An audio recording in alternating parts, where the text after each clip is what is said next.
husband worked all day today and now he's out getting us dinner. Oh my God, your poor husband. He's gonna leave you. You don't clean the house. You didn't make him dinner. Do you even do his laundry? I have a fat ass. Y'all, I just seen this video of a woman who said that after 14 years of marriage, her husband out the blue,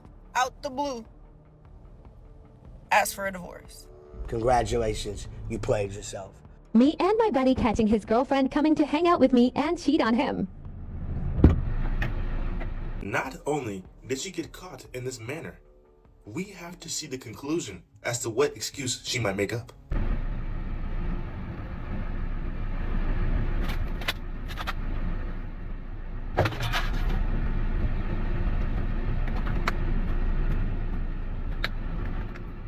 So, you want to explain? You want to explain why you like me? Given the situation we're in right now, why are we asking those type of questions? Why does it matter if he lied or not? Do you know what situation you are in? Why did I lie to you? Oh, nothing's wrong. Yeah, what did I ask you? You could have said that. No, I said, hey, what are you doing today? What's your plans today? Oh, I got dinner with so-and-so. I didn't say I had dinner with so-and-so. Yeah, you didn't say you didn't have. didn't. Exactly. I had to get it from him. So, good luck, buddy. Anyways, let me come grab my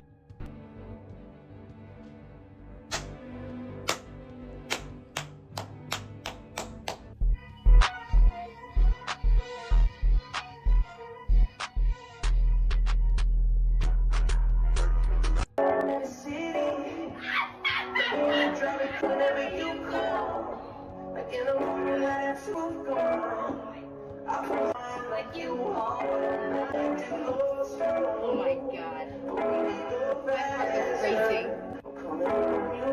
Wow, Haley is a love story. I don't know how some of y'all do it.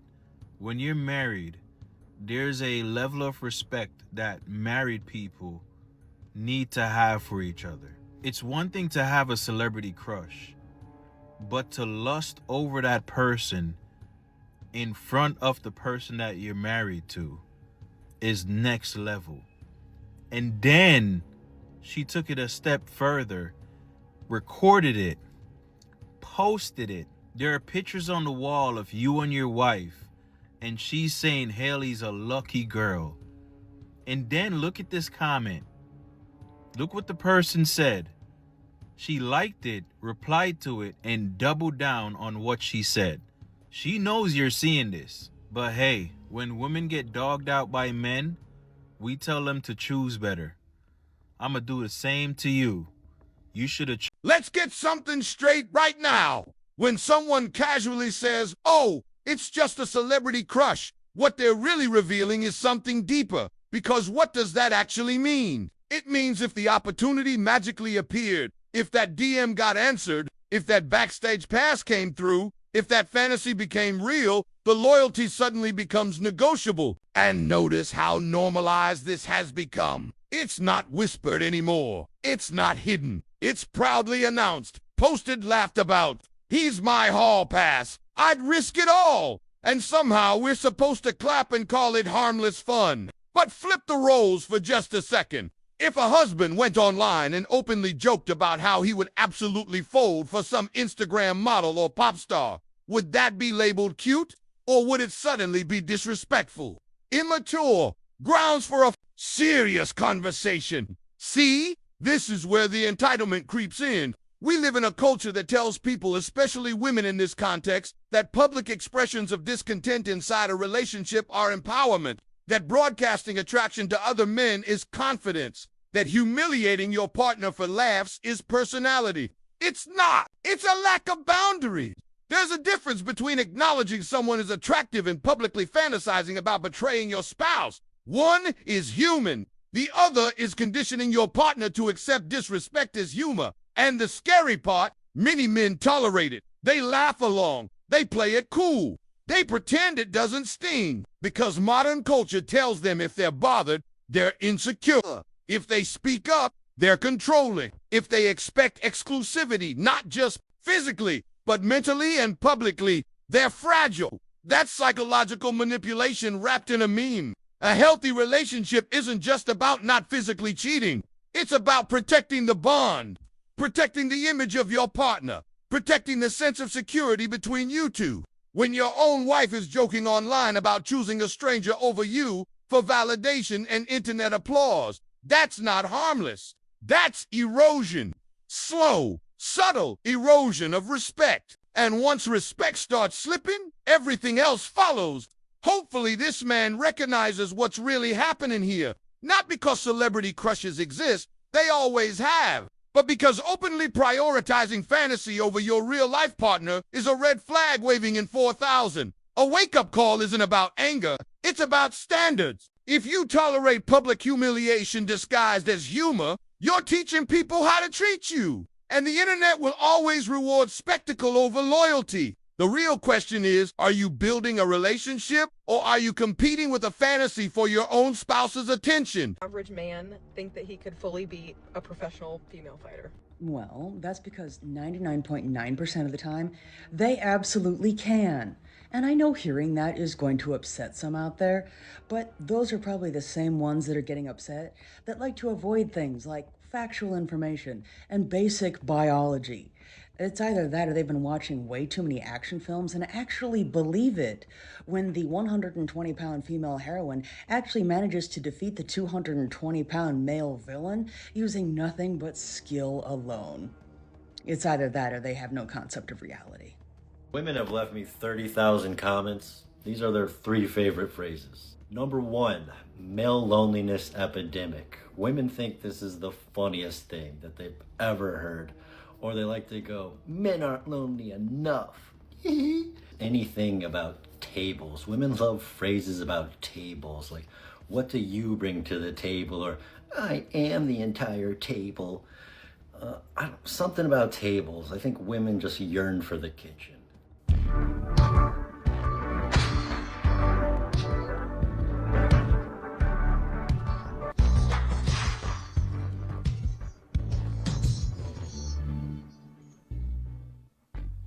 So, Jake was right, because it looked like you painted that garage with a Sharpie. And let me know who's gonna have to fix this, because I believe Jake is about to get gaslit. I only give back to female homeless people because if you're a man and you're homeless and you're on the street, then I just wonder what you did wrong. There's women out there who need my help, so I'm gonna help them.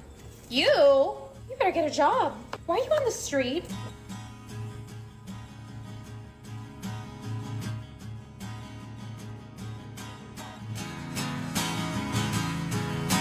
You're one in a million, you know? And you're actually sitting down and talking to me, you know? Most people don't give it to you. But it's all right, you know, when it comes down to it, I came in this world by myself, and when I die, I'm going to be the only one in that coffin. And so really all I guess that matters is me, I guess. I don't know. I think people matter, but the more I'm starting to... Here's the uncomfortable truth nobody wants to say out loud. Being a decent human being isn't complicated. But for some people, it feels impossible because it requires empathy. And empathy requires you to step outside your ego for 5 seconds. Look at what we just saw. Men on the street, struggling, invisible. And instead of compassion, what do they get? Mockery, disgust, dismissal. And here's the part that should hit even harder. Many of those homeless men are veterans. Men who signed contracts knowing they might not come back. Men who stood in places most people wouldn't last 5 minutes. Men who were useful when they were strong and forgotten when they were broken. Think about that. A society that applauds them in uniform but looks away when they're in worn-out clothes. But let's go deeper than just the veteran angle. Veteran or not, no one deserves to be dehumanized because they're homeless. Read that again. Financial struggle does not erase someone's humanity. Losing stability does not cancel your dignity. But in modern culture, status is everything. If you're not producing, not earning, not flexing, you're disposable. And notice something else. When conversations about empathy happen online, they're often selective. We hear endless talk about compassion, awareness, and social justice until the struggling person is a man, especially a man who no longer fits the provider mold. Then suddenly it's silence. This ties into a bigger issue we don't address enough, male disposability. Men are often valued for utility, for what they provide, for how strong they are, for how useful they are. And when that utility disappears, so does the sympathy. That's not equality. That's conditional humanity. A culture that can't extend basic respect to its most vulnerable people has a moral problem, not a political one, not a gender war one, a moral one. You don't have to solve homelessness overnight, but you also don't have to strip people of their dignity just because they're at the bottom, because here's the reality nobody wants to face. Most people are a few bad decisions, a medical emergency, or a job loss away from instability. The distance between comfort and crisis is smaller than people think, so when someone looks at a homeless man and sees less than human, what they're really revealing is their own character. Compassion isn't weakness, it's the baseline. And if being a good person feels too hard, that says far more about the observer than the person sleeping on the sidewalk. For someone who will treat me right and doesn't care that I'm currently pregnant with my ex-husband's kid. He isn't in my life anymore. I'm looking for loyalty, commitment, and a real man. A real man. My ex-husband brought his ex to our apartment and told me, I choose her. I need someone who won't do that. And I need someone who will be supportive and support the household along with me. I also want someone who won't treat my baby differently just because he or she isn't theirs. What are we thinking, boys? This might be a bit of a chore for me, but do we have any bachelors out there that, you know, possibly want to go watch their stepkid be born in the hospital? Anyone? An extraordinary man is literally just an average woman. Oh wow, he cooks, he cleans, he communicates. No, rating men and women on the same scale is asinine and a recipe for disaster, but science can help us cook up something better. I'm Max Butterfield, Dr. Max Butterfield. I study this kind of thing for a living. 3 science-backed facts you should know. Number 1, men are built and trained from a young age to be ambitious providers. Many women are looking for that, and it's a good thing. Number 2, men are built and trained from a young age to be physically powerful. Again, many women are looking for that, and it's a good thing. And then finally, number 3, men are really good at something called mental rotation, and that makes them especially good at building things, at engineering, at creating the foundation and backbone for our physical society. Roads, bridges, buildings, the things we use and work in every day. If you don't like those things, we could go back to an earlier time, but I don't think anybody's going to be on board with that.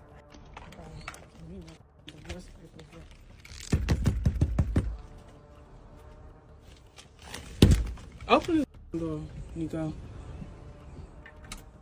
Bro, some do divorce papers. What's your some do divorce papers? What's that? Divorce papers. Are you filed for divorce? Yeah, now? After everything that I've done for you? You done for me. Yeah. You ain't do After nothing. Everything You ain't do nothing but no, you ain't do nothing. We got but kids. You ain't do nothing. We lay got up in here kids. and sleep. You ain't never keep no job. We You ain't got doing nothing kids. for me. What do you mean? We got kids. Yeah, we got kids. I know we got kids, and I'm trying to get them Okay, back. and you trying to leave me? Leave our kids? No, I'm not trying to leave my kids. I'm trying to leave you. That don't make no sense to me, man. I don't understand how that don't don't even make no sense. sense. For you to even have the initiative to even think about filing after every... You have to go. You can't keep coming over here. I need my kids' stuff. No. I need my stuff. You No. cannot keep me from getting my You stuff. letting bugs in my house. I need you I to don't leave. care about I need no you bugs. to leave. You're not coming in here, Lavette. See, this is, I You're promise not you. coming See, in this is here. where I Okay? promise You ain't- it's you going to be a just- problem with us Yeah, consistently. ain't no problem. And you got the audacity to file the... You want to leave now? Yeah, been wanting to leave. I've been talking to you about this. I've been not happy. So with that. I'm going to have to tell my kids that they won't see their daddy again. Oh, no, they because gonna see their daddy. they want to be petty. How they going to see him? Because you got to go through me, homeboy. No, You got to go through me, homeboy. Well, guess what? I'm going to pick my kids up and I'm going to keep my kids. Pick And my them up kids from going where? to see me. Pick them up from where? Wherever they at. Wherever they at. Matter of fact, you if can bring my find kids them, over here. if Why you can't you co-parent? Why is it that you have to have a You problem think I want to just co-parent because? with somebody like you, bro? So because I don't want to be with you, we can't co-parent. That's a problem. Nope. Because you didn't even think for you sitting here trying to divorce me after you got caught. After you got caught. What? I didn't do because nothing. you went to Florida, No, bro. whatever. So that's why you want to leave me. You are the one that came back from Senile House pregnant, not me. That baby. was 4 years ago, Oh, bro. 4 What do you years mean? ago, it's still on my mind. I'm not, and I don't even And know you if were that still kid with is me. mine. If that was the case, you would have Don't worry filed about it. divorce at that Don't worry time. So about it it. don't even matter. You would have filed for divorce 4.5 years ago at that time. The neighbors is calling the cops. Don't The neighbors care. is calling the cops because you don't keep coming care. over here. I They don't already care. know every time you pull up, it's some drama. You're not Avery's coming name in is here. all over this. I promise you it is. But that's all right. I got some.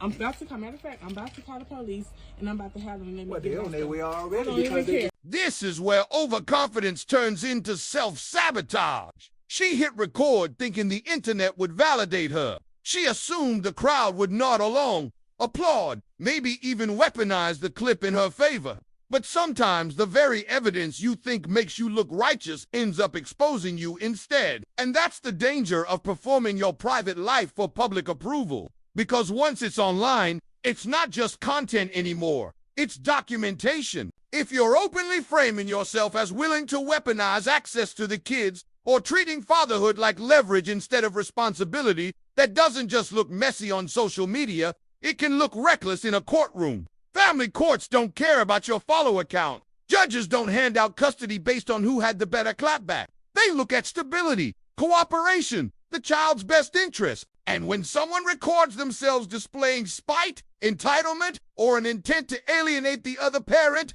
that's not empowerment. That's evidence. This taps into a bigger issue we see way too often: children becoming bargaining chips in adult ego battles. Divorce is painful.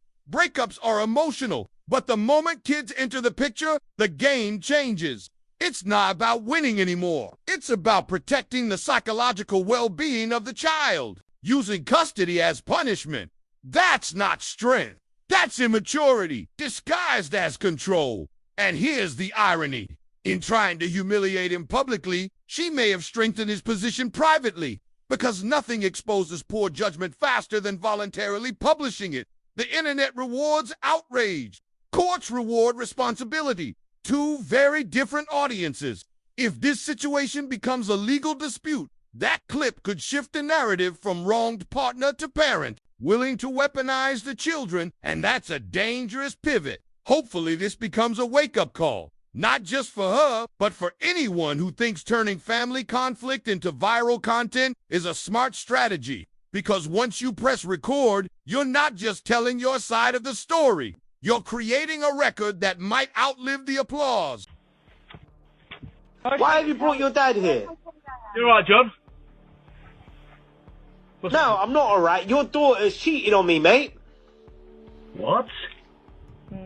What have you done? She's cheated on me. And now she wants to come back into my house. Because I want to apologise. I want to talk like adults. Why have you brought your dad here? Because he knows that I'm a good person and that how much I care about you. Excuse me. Hang on a second. You've cheated on John.